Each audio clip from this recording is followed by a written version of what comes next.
मुस्लिम league नून के रहनुमा हत्ता के सिक्योरिटी गार्ड्स भी अता तारड़ की रविश पर चल पड़े। आज लंदन में नवाज शरीफ के सिक्योरिटी गार्ड ने अता तारड़ का नाजेबा अंदाज अपना लिया। एक ही जमात, एक ही रविश, एक ही अंदाज, लीगी रिवायत बरकरार। दीगर रहनुमा भी अता तारड़ की पैरवी करने लगे। लंदन में नवाज शरीफ के सिक्योरिटी गार्ड ने अता तारड़ को कॉपी करते हुए अपनाया नाजेबा अंदाज। लीगी क़यादत का न रद्द अमल आया, न इस अमल की मुखालफत की। शायद ये लीगियों का नारा बन गया है।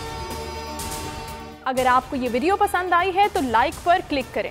इंटरनेशनल मीडिया पर बोल छा गया। बोल बना हक और सच की आवाज। पाकिस्तान में बोल न्यूज को बंद क्यों किया जा रहा है? इंटरनेशनल मीडिया समेत अमेरिकी काउंसिल ऑफ फॉरेन रिलेशंस समेत हर प्लेटफॉर्म पर बोल न्यूज के चर्चे। बोल न्यूज की हक और सच की आवाज बंद करने पर सवालात उठाए जाने लगे। सबसे ज्यादा व्यूज, सबसे ज्यादा रील्स और सबसे ज्यादा रेटिंग के साथ बोल अब भी नंबर 1 पोजीशन पर बरकरार।